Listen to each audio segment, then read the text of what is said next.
आइए आज जो है कि क्लास 9th का बैच सृजन सब्जेक्ट मैथ एक्सरसाइज 1.1 का सवाल है। और इससे पहले जो है कि हम लोग इसका बेसिक जान चुके हैं, जिसमें सभी संख्याएं के बारे में और जो है कि परिमेय और अपरिमेय के बारे में खास करके है इस चैप्टर में। तो जितना भी संख्या है उसको कंप्लीट कर ही लेना, तब जाकर के इस चैप्टर ये चैप्टर में कुछ नहीं है। 1 नंबर का सवाल है, क्या शून्य एक परिमेय संख्या है? और क्वेश्चन मार्क है, क्या इसे पी बाई क्यू के रूप में लिख सकते हैं, जहां पी और क्यू पूर्णांक है और क्यू इक्वल टू नॉट 0 है। तो हाल में हम लोग सब सीधे लिखेंगे इसको डायरेक्ट। हाँ, क्या शून्य एक परिमेय संख्या? हाँ, शून्य एक परिमेय संख्या है।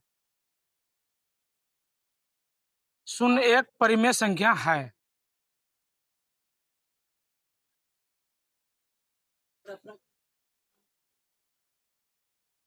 और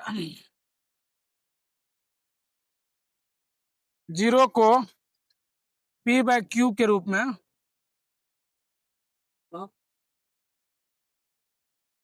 में लिख सकते हैं।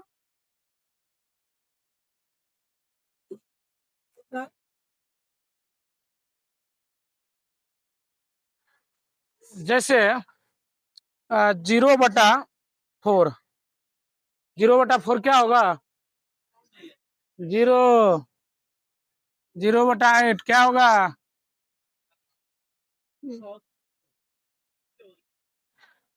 0/2 क्या होगा? इस प्रकार से हम कह सकते हैं, हाँ, शून्य एक परिमेय संख्या है और 0 को पी बाई क्यू ग्रुप में लिख सकते हैं। तो 1 नंबर का सवाल इस प्रकार से सॉल्व कर सकता है। परिमेय संख्या और परिमेय संख्या के बारे में जान सकता है। परिमेय संख्या इंग्लिश में क्या कहते हैं? Rational number. और अपरिमेय संख्या को इरेशनल नंबर कहते हैं। और किन्हीं दी हुई परिमेय संख्या के बीच कितने जो है कि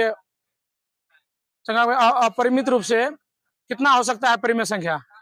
हाँ, अनेक हो सकता है। ठीक है, ये बातें को ध्यान में रखना। नेक्स्ट हम लोग सवाल 2 नंबर का बनाएंगे, या बन जाएगा तो ठीक है। दूसरा नंबर सवाल है, 3 और 4 के बीच में 6 परिमेय संख्या है। तो जितना परिमेय संख्या कहता है, कितना कहता है? 6 परिमेय संख्या। यू देखो, प्रिंट मत कर अभी, तू यहाँ देखो।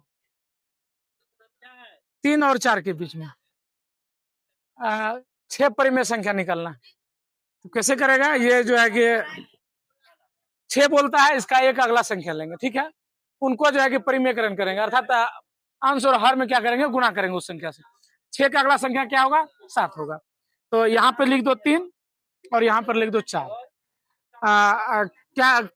कौन संख्या लेंगे? 6 के बाद क्या होगा? 7। तो गुना इसमें करेंगे 7 बटा, इसमें करेंगे तो क्या होगा भाई हमारा? इसका क्या होगा? 21 बटा, इसका क्या होगा? 28 बटा।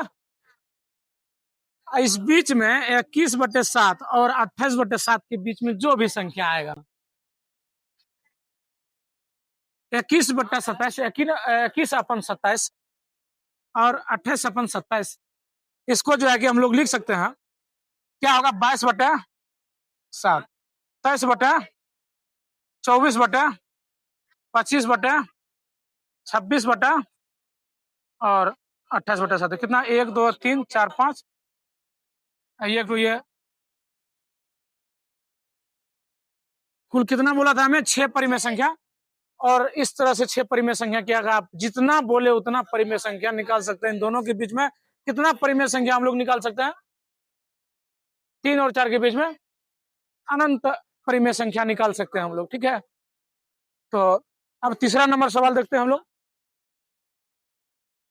तो तीसरा नंबर सवाल है, 3/5 और 4/5 के बीच 5 परिमेय संख्या ज्ञात करना है। 5, ये 5 परिमेय संख्या है। यहाँ देखना है, जब हर समान रहे, हम लोग का जो अभी 5 है, इनके बाद अगला संख्या से क्या होगा?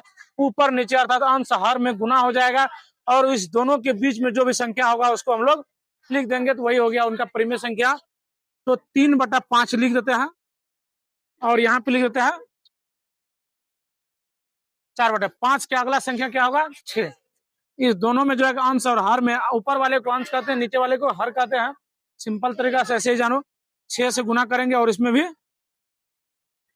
बराबर हो जाएगा 36 18, 6 पंचे, और इसका भी हो जाएगा गुना 6 से, और 24/18/30, और 24/30 के बीच में जो भी संख्या उनको लिख देते हैं, है ना।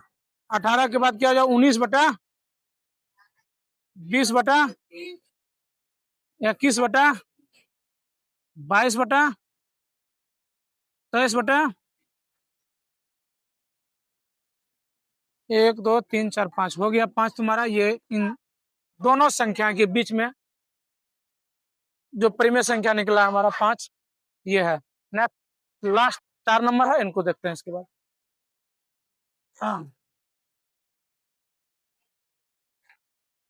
ठीक है, नेक्स्ट है 4 नंबर, और ये कहता है नीचे दिए गए कथन सत्य है या असत्य, कारण के साथ अपना उत्तर दीजिए। नंबर 1, प्रत्येक प्राकृत संख्या पूर्ण संख्या होती है, इनका हल है सत्य, और रीजन भी बोल रहा है बताने के लिए, कारण क्योंकि पूर्णांक संख्या में जीरो और प्राकृत संख्या भी होता है, पूर्णांक संख्या में जीरो और प्राकृत संख्या भी होता है। दूसरा नंबर है प्रत्येक पूर्णांक एक पूर्ण संख्या होती है, इनका होगा असत नहीं, क्योंकि पूर्णांक संख्या में ऋणात्मक संख्या भी आता है, तो असत होगा ये। तीसरा नंबर, प्रत्येक परिमेय संख्या एक पूर्ण संख्या होती है, इनका हल होगा असत, क्योंकि परिमेय संख्या, यहां भी लिख दो परिमेय संख्या, परिमेय संख्या जैसे 2/3, 6/8 एक पूर्ण संख्या नहीं होती है। तो क्लास 9th का एक्सरसाइज 1.1 समाप्त होता है। टोटली क्वेश्चन को बताया गया है, और इससे पहले बेसिक को जान के आना। अब एक चैप्टर समाप्त हो जाएगा, जब ये एक्सरसाइज जो है चैप्टर जब पूरा समाप्त हो जाएगा तो उनका MCQS निकाला जाएगा कितना इसमें है, और एक एक बेसिक को जानो, तब अगर नहीं कंप्लीट कर गया तो फिर तुम्हें दिक्कत होगा। बहुत बहुत धन्यवाद।